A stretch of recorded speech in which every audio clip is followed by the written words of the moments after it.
Last night, this is video number 8 of chapter 1 Civics, Democracy in the Contemporary World.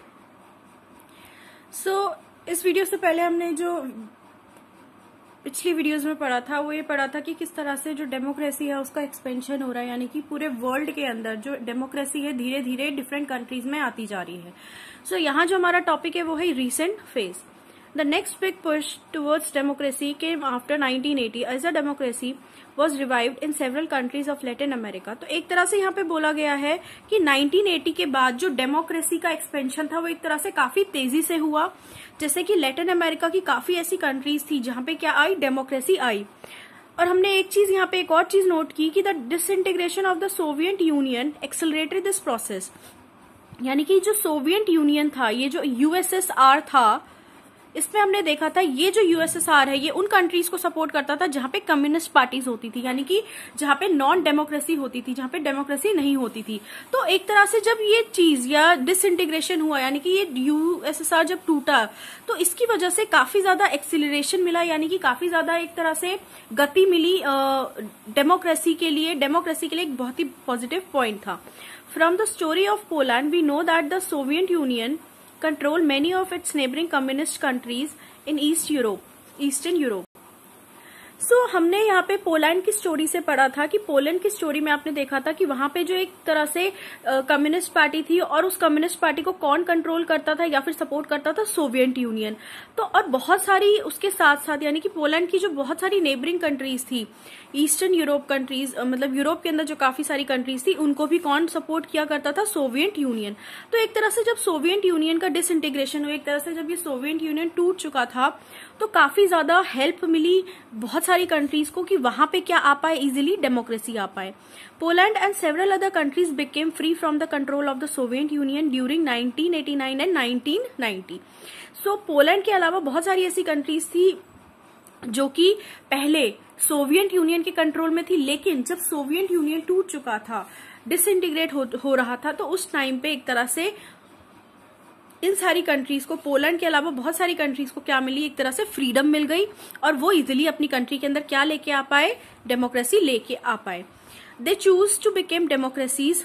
Finally the Soviet Union itself broke down in 1991. The Soviet Union comprised 15 republics. All the constituent republics emerged as independent countries. Most of them became democracies. तो एक तरह से यहाँ पे जब 1991 में जो Soviet union था वो एक तरह से पूरी तरह टूट चुका था, खत्म हो चुका था. और जो सोवियत यूनियन था क्या, ये 15 रिपब्लिक्स, यानी कि 15 एक तरह से कि सोवियत यूनियन में क्या था, 15 एक तरह से देश थे. तो जब सोवियत यूनियन टूटा तो एक तरह से जितने भी कॉन्स्टिट्यूटेंट रिपब्लिक्स थे उसके अंदर, जो भी स्टेट्स थी या फिर कंट्री आप कह सकते हो, तो जब वो टूटी तो वो एक तरह से वापस से खुद भी क्या बन गई, एक डेमोक्रेटिक कंट्री बन गई. तो हम इसका एक सबसे अच्छा एग्जांपल ले सकते हैं रशिया. जो रशिया है, जो एक तरह से वो कभी किसी टाइम पे यूएसएसआर का क्या था, हिस्सा था, पार्ट था. Most of them became democracies. Thus the end of Soviet control on East Europe and break up the Soviet Union led to a big change in the political map of the world. तो एक तरह से ये जो Soviet union जब टूटा और इसका जो कंट्रोल था ईस्ट यूरोप में, तो इसके टूटने के बाद एक बहुत बड़ा चेंज हुआ पॉलिटिकल मैप में, यानी कि जो पॉलिटिकल मैप है पूरे वर्ल्ड का उसमें काफी ज्यादा चेंज आए. क्योंकि आप देख सकते हो रशिया की यहाँ पे हम बात कर रहे हैं कि रशिया भी किसी टाइम पे सोवियत यूनियन का एक हिस्सा था.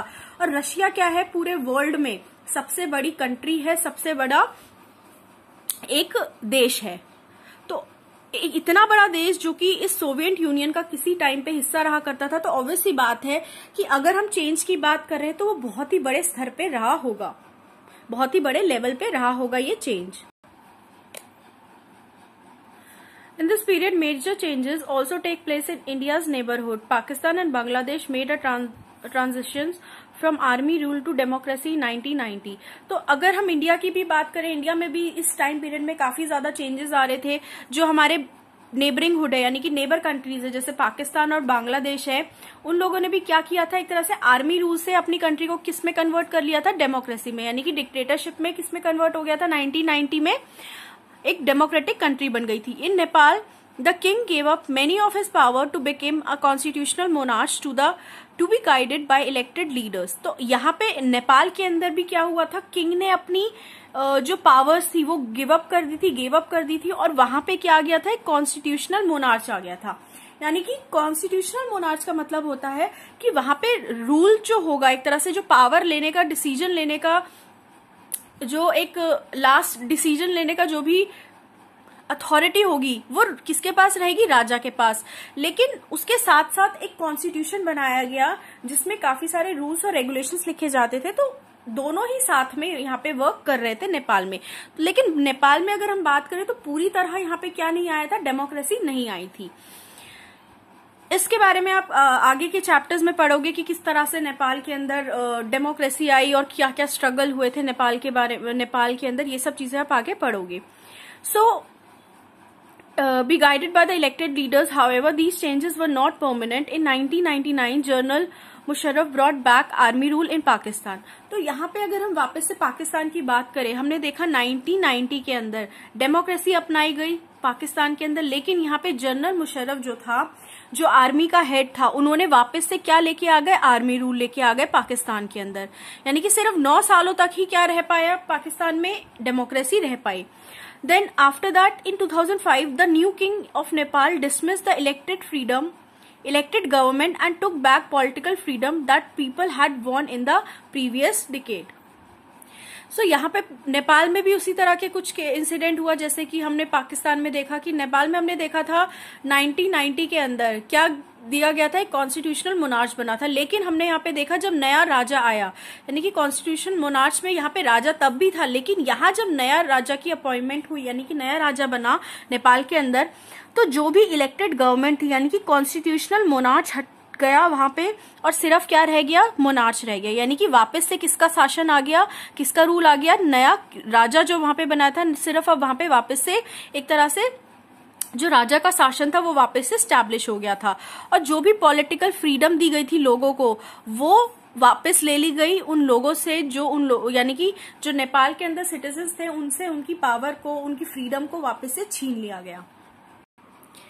सो आगे देखते हैं, yet the overall trend in this period point more and more countries turning to democracy. यानी कि अगर हम 1980 की बात करें, यानी कि 1980 के बाद की बात करें, आफ्टर 1980 बहुत सारी ऐसे देश थे, बहुत सारी ऐसी कंट्रीज थी जो अपने आप को एक डेमोक्रेटिक कंट्री में बदल रही थी। दिस फेज स्टिल कंटिन्यूज, यानी कि ये जो सिचुएशन थी डेमोक्रेटिक कंट्री बनने की, जो नॉन डेमोक्रेटिक से डेमोक्रेटिक कंट्री की तरफ बढ़ रही थी, इस तरह से जो एक तरह से कंटिन्यूएशन चलता रहा। ये नहीं है कि एक पॉइंट पे जाके वो रुक गया हो, या सारे ही वर्ल्ड में, पूरे वर्ल्ड के अंदर सारी कंट्रीज क्या बन चुकी है, डेमोक्रेटिक, ऐसा नहीं था। तो ये जो डेमोक्रेसी का एक तरह से जो प्रोसेस था, ये कंटिन्यूएशन में चल रहा था। This phase still continues by 2005 and by 2005 about 140 countries were holding multi-party elections. This number was higher than before. तो 2005 आते आते 140 ऐसी कंट्रीज थी जहां पे क्या था, मल्टी पार्टी सिस्टम था। यानी कि मल्टी पार्टी इलेक्शन जैसे हमारी कंट्री में है, एक पार्टी की से ज्यादा हम लोग क्या कर सकते हैं, हमारी देश में हो सकती है। यानी कि ज्यादा से ज्यादा पार्टीज रखने का हमारे कॉन्स्टिट्यूशन में एक फ्रीडम है लोगों को। तो इसी वजह से जो हम देख रहे हैं यहाँ पे कि 140 देश ऐसे थे उस टाइम पे 2005 में, जो कि जिन कंट्रीज में मल्टी पार्टी सिस्टम था। और जो नंबर था, यानी कि ये जो नंबर था मल्टी पार्टी सिस्टम का और डेमोक्रेसी या डेमोक्रेटिक कंट्रीज का, ये कंटिन्यूअसली बढ़ता जा रहा था। More than 80 previously non democratic countries have made significant advances toward democracy since 1980। तो 1980 की अगर हम बात करें, उसके बाद की बात करें, तो 80 से ज्यादा ऐसी कंट्रीज थी जिन्होंने अपने आप को नॉन डेमोक्रेटिक कंट्री से एक डेमोक्रेटिक कंट्री में बदला। But even today there are many countries where people can not express their opinion freely. तो लेकिन आज की डेट में भी ऐसी बहुत सारी कंट्रीज है जहां पे लोग अपने ओपिनियन, अपने व्यूज एक्सप्रेशन नहीं अपने ढंग से फ्रीली एक्सप्रेस नहीं कर पाते हैं और अपने अकॉर्डिंग डिसीजन नहीं ले पाते। They still cannot elect their leaders. They cannot take big decisions about their present and future life. तो ये उनके लिए बोला गया है, उन कंट्रीज के लिए बोला गया है जहाँ पे डेमोक्रेसी नहीं है, क्योंकि वहां पे वो अपने हिसाब से अपने लीडर्स को सिलेक्ट नहीं कर पाते, चुन नहीं पाते हैं, अपनी बातों को नहीं कह पाते, या अपने डिसीजंस जो होते हैं वो नहीं ले पाते, तो और ना ही अपने प्रेजेंट और फ्यूचर लाइफ के बारे में कुछ डिसाइड कर पाते हैं। तो ये उन देशों में होता है जहां पे क्या नहीं है, डेमोक्रेसी नहीं है, क्योंकि वहां पे जो रूलर्स होते हैं वो लोगों को, सिटीजन्स को इम्पोर्टेंस ही नहीं देते, उनके लिए सिर्फ खुद की एक तरह से इम्पोर्टेंस होती है और सिटीजन से उनको कोई लेना देना नहीं होता। तो यहां से बेटा हम नेक्स्ट वीडियो में कंटिन्यू करते हैं इस टॉपिक को।